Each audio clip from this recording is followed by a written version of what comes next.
শোনো বন্ধু শোনো বলি শোনন দিয়া মন, শোনো বন্ধু শোনো বলি শোনন দিয়া মন। বর্তমান মেয়েদেরই দিচ্ছি বিবরণ। স্কুলে যাই কলেজে যাই যাই যে সিনেমাতে, স্কুলে যাই কলেজে যাই যাই যে সিনেমাতে। ক্লাস ফাঁকি দিয়ে ঘুরছে দেখো বয়ফ্রেন্ডের সাথে। রোজ সকালে স্কুলে যাই বান্ধবীদের নিয়া, রোজ সকালে স্কুলে যাই বান্ধবীদের নিয়া। স্কুল শেষে ঘুরছে তারা দেখো পার্কে গিয়া। চোখে কালো কাজল দেই কানে সোনার দুল, চোখে কালো কাজল দেই কানে সোনার দুল। মাথার ওড়না ফেলে দেখায় কালো লম্বা চুল। জিন্স প্যান্টে ভদ্র সেজে চলে রাস্তাঘাটে, জিন্স প্যান্টে ভদ্র সেজে চলে রাস্তাঘাটে। যুবক ছেলে দেখলে পারে পিছন পিছন হাঁটে। বলে তারা মনে মনে দেখো ফিরিয়া, বলে তারা মনে মনে দেখো ফিরিয়া। তোমার জন্য এসেছি বন্ধু পার্লারেতে গিয়া। আরো বলি ও গো বন্ধু শোনন দিয়া মন, বর্তমান ভাবিদেরই দিচ্ছি বিবরণ। স্বামী গেছে বিদেশে টাকা রোজগার তরে, স্বামী গেছে বিদেশে টাকা রোজগার তরে। ভাবি দেখো পড়ছে ধরা দেওরেরই ঘরে। ভাবি বলে আমার স্বামী নাইকো ঘরেতে, ভাবি বলে আমার স্বামী নাইকো ঘরেতে। জৈবনের আগুন নিভাবো পর পুরুষের হাতে। বলছি ওগো নারী তুমি শোনন দিয়া মন, তোমার ইজ্জত সবচেয়ে দামি অমূল্য রতন। যদি রাখো হেফাজতে ইজ্জত তোমার, যদি রাখো হেফাজতে ইজ্জত তোমার। জান্নাতি হবে বলেছেন নবীজি আমার। চিরশান্তির দাওনি কতন গড়ে, চিরশান্তির দাওনি কতন গড়ে। প্রভু গো ধরার মাঝে হৃদয় ভরে দাও ইমানি আলোতে। সাজায় নতুন সাজে কওমের এই বদহাল দেখে, কওমের এই বদহাল দেখে মনে লাগে বড় ব্যথা। রাত আর দিন সুপথে ডেকেছি কেউ তো শুনেনি কথা। ভাই বলে এদের পরিচয় দিতে, ভাই বলে এদের পরিচয় দিতে মাথা হেঁট হয় লাজে। হৃদয় ভরে দাও ইমানি আলোতে, সাজায় নতুন সাজে।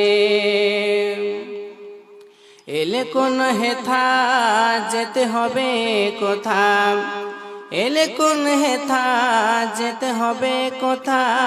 কেউ তো ভাবেনি বসে খাওয়ার দাওয়া চাওয়ার পাওয়া মাতাল দুনিয়াটা রসে।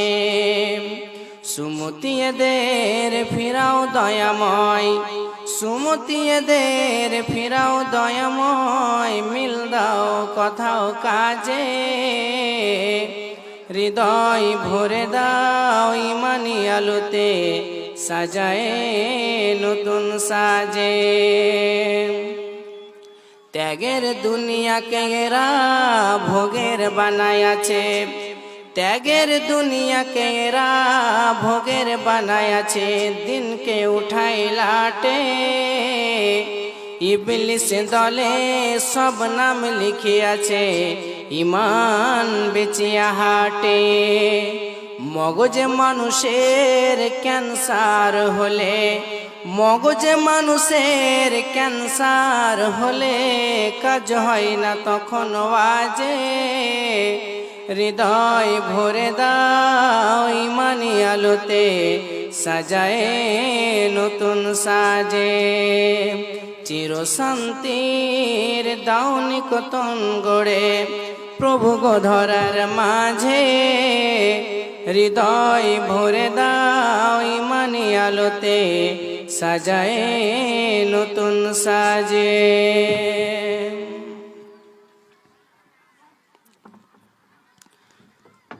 দূর দূরান্ত থেকে আগত আমার সামনে বসে থাকা সমবয়সী ভাই ও বন্ধুরা এবং বৃদ্ধ মুরব্বী বাবারা এবং পর্দার আড়াল থেকে শুননেওয়ালি আমার স্নেহের মা ও বোনেরা, সর্বপ্রথমে সেই মহান স্রষ্টার শুকরিয়া আদায় করি, যিনি আজকে আপনাকে আমাকে এমন একটি গুনাহমুক্ত পরিবেশে বসার পরে কোরআন এবং হাদিস থেকে কিছু শোনার এবং শোনাবার তৌফিক দান করেছেন।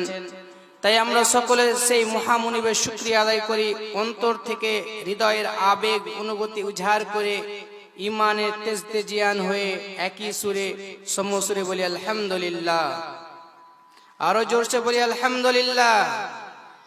অতঃপর লক্ষ কোটি দুরুদ ও সালাম শান্তির ধারা অবতীর্ণ হোক আল্লাহর শেষ রাসূল, আল্লাহর শেষ নবী, নবী আহমদ, নবী মুহাম্মদ রাসূলুল্লাহ সাল্লাল্লাহু তাআলা আলাইহি ওয়াসাল্লামের উপরে। আল্লাহুম্মা সাল্লি আলাইহি আল্লাহুম্মা বারিক আলাইহি। সম্মানিত সুধী, আমি আপনাদের সামনে মহাগ্রন্থ আল কোরআনুল কারীম থেকে দুটি আয়াতে কারিমা তেলাওয়াত করেছি। এই আয়াত দুটিকে আমি সামনে রেখে আমি আমার বক্তব্য ইতি করব। ওমা তাওফিক ইল্লা বিল্লাহ। আমি আমার বক্তব্যের ভূমিকা 1 মিনিটে বলে শেষ করে দিচ্ছি। সেটা হলো এই যে আমরা মানুষ, আমাদেরকে আল্লাহ তাআলা সৃষ্টি করেছেন, এর পিছনে একটা উদ্দেশ্য রয়েছে এবং একটা মানুষকে সৃষ্টি করার পরে যত রকমের নিয়ামতের প্রয়োজন রয়েছে আল্লাহ তাআলা সব দিয়েছেন। মানুষ এক জায়গা থেকে অন্য জায়গা যাবে এর জন্য পা দিয়েছেন, মানুষ চিন্তা ভাবনা করবে এর জন্য ব্রেন বুদ্ধি দিয়েছেন। তো মানুষের প্রত্যেকটা মানুষের বডির ভিতরে যতগুলো নিয়ামত রয়েছে, যতগুলো অঙ্গ প্রত্যঙ্গ রয়েছে, প্রত্যেকটা আল্লাহ তাআলা এর হিসাবও নেবেন। আজকে আমি যে বিষয়টি নিয়ে আলোচনা করব বলে মনে করেছি, সেই বিষয়টি হলো দৃষ্টির হেফাজত, গাদ্দুল বাসার অর্থাৎ দৃষ্টির হেফাজত এবং লজ্জা স্থানের হেফাজত। দৃষ্টি এমন একটা জিনিস যে এই দৃষ্টি থেকে পাপ শুরু হয় এবং সেটা পাপ সম্পূর্ণ হয় লজ্জা স্থানে গিয়ে। ধরে নেন একটা মানুষ কোনো একটি মেয়েকে দেখলো, দেখার পর থেকে তার ব্যাপারে চিন্তা ভাবনা শুরু করলো, আর এই চিন্তা ভাবনা করতে করতে এক পর্যায়ে সে জিনায় লিপ্ত হলো, আর লজ্জা স্থানে গিয়ে পাপ শেষ হয়ে গেল। তো আজকে আমি এই বিষয় নিয়ে আলোচনা করব আপনাদের সামনে। এবার আমার দিকে লক্ষ্য করবেন, আমার দিকে তাকাবেন। দৃষ্টি একটা আল্লাহর বিশেষ নিয়ামত, দৃষ্টি একটা আল্লাহর বিশেষ নিয়ামত। যাদের দৃষ্টি নাই তাদেরকে গিয়ে জিজ্ঞাসা করেন যে দৃষ্টির মূল্য কত, চোখের মূল্য কত, তারা আপনাকে বলে দিবে চোখের মূল্য কত। তো আপনাকে আমাকে এই চোখ আল্লাহ তাআলা দান করেছেন, এই চোখের হেফাজত করতে হবে, চোখকে গুনাহ থেকে বাঁচিয়ে রাখতে হবে, চোখের আপনাকে আমাকে হেফাজত করতে হবে। তার আগে বলছি, মা বোনেরা আপনারা বসে যান, চিল্লা চেঁচামেচি করবেন না একদম। আপনারা ভালোভাবে বসে যান, চিৎকার করবেন না। এবার লক্ষ্য করেন আল্লাহ তাআলা কোরআনে এই দৃষ্টির ব্যাপারে কি বলছেন। আল্লাহ রাব্বুল আলামিন কোরআনে বলছেন, বিসমিল্লাহির রহমানির রহিম, কুল লিল মুমিনিনা ইয়াগুদ্দু মিন আবসারিহিম ওয়া ইয়াহফাজু ফুরুজাহুম যালিকা আযকা লাহুম ইন্নাল্লাহা খাবীরুম বিমা ইয়াসনাউন। আল্লাহ রাব্বুল আলামিন বলছেন, কুল লিল মুমিনিনা ইয়াগুদ্দু মিন আবসারিহিম। আল্লাহ তাআলা বলছেন, হে নবী মুহাম্মদ, তুমি তোমার উম্মতদেরকে বলে দাও, হে নবী মুহাম্মদ, তুমি সারা পৃথিবীর মানুষকে জানিয়ে দাও, কুল্লিল মুমিনিনা ইয়াগুযু মিন আবসারিহিম, তুমি পৃথিবীর সমস্ত মুমিন পুরুষদেরকে বলে দাও, ইয়াগুযু মিন আবসারিহিম, তারা যেন তাদের দৃষ্টিকে, তারা যেন তাদের চক্ষুকে নিচু করে রাখে, ওয়া ইয়াহফাজু ফুরুজাহুম, এবং তারা যেন তাদের লজ্জা স্থানের হেফাজত করে, তারা যেন তাদের লজ্জা স্থানকে গুনাহ থেকে বাঁচিয়ে নেয়। আল্লাহ তাআলা কোরআনে বলছেন, এ নবী মুহাম্মদ, তুমি মুমিন পুরুষদেরকে বলে দাও, তারা যেন তাদের চোখের হেফাজত করে, তারা যেন তাদের দৃষ্টির হেফাজত করে, এবং তারা যেন তাদের লজ্জা স্থানে হেফাজত করে, তারা যেন তাদের শরমগাহ লজ্জা স্থানে হেফাজত করে। এরপরে আল্লাহ রাব্বুল আলামিন মুমিনা নারীদেরকে বলছেন, ওয়াকুল লিল মুমিনাতি ইয়াগুযুযনা মিন আবসারিহিন্না ওয়া ইয়াহফাযনা ফুরুজাহুন্না ওয়া লা ইউবদিনা যিনাতাহুন্না। আল্লাহ রাব্বুল আলামিন বলছেন, হে নবী মুহাম্মদ, এবার তুমি মুমিনা নারীদেরকে বলে দাও তারাও যেন তাদের লজ্জা স্থানে হেফাজত করে, তারাও যেন তাদের দৃষ্টির হেফাজত করে, তারাও যেন তাদের দৃষ্টিকে অবনত করে রাখে, তারাও যেন তাদের দৃষ্টিকে নিচু করে রাখে, এবং তারাও যেন তাদের লজ্জা স্থানে হেফাজত করে। প্রথমে আল্লাহ তাআলা পুরুষদেরকে বললেন যে তোমরা তোমাদের লজ্জা স্থান হেফাজত করো এবং তোমরা তোমাদের দৃষ্টির হেফাজত করো। এরপর আল্লাহ রাব্বুল আলামিন মুমিনা নারীদেরকেও বলছেন যে তোমরাও তোমাদের লজ্জা স্থান হেফাজত করবে এবং তোমরাও তোমাদের চক্ষুর হেফাজত করবে, তোমাদের দৃষ্টির হেফাজত করবে। তাহলে পুরুষের জন্য যেটা হুকুম, মহিলাদের জন্য সেটাই হুকুম। একটা পুরুষ যদি একটা গায়ের মহরম মেয়েকে না দেখতে পারে, একটা মেয়েও একটা পুরুষকে দেখতে পারে না। পুরুষ এবং নারীর জন্য সেম হুকুম।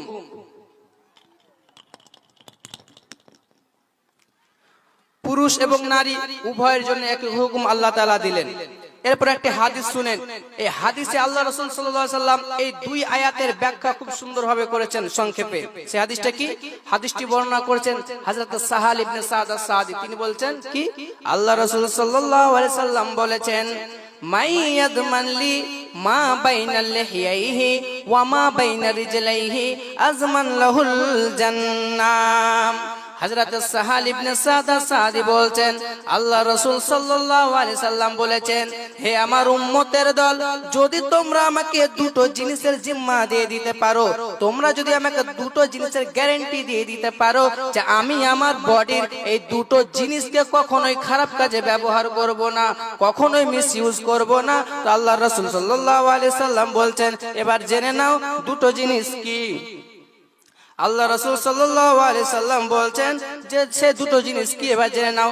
আল্লাহ রাসূল বলছেন, মা বাইনা লিহিয়াইহি ওয়া মা বাইনা রিজলাইহি, দুই জাবরার মধ্যখানে যে জিনিসটা রয়েছে, অর্থাৎ তোমার জুবান, অর্থাৎ তোমার জিহ্বা, তুমি যদি গ্যারান্টি দিয়ে দিতে পারো আমি আমার জিহ্বাকে কোনোদিন মিসইউজ করব না, কোনোদিন খারাপ কাজে ব্যবহার করব না।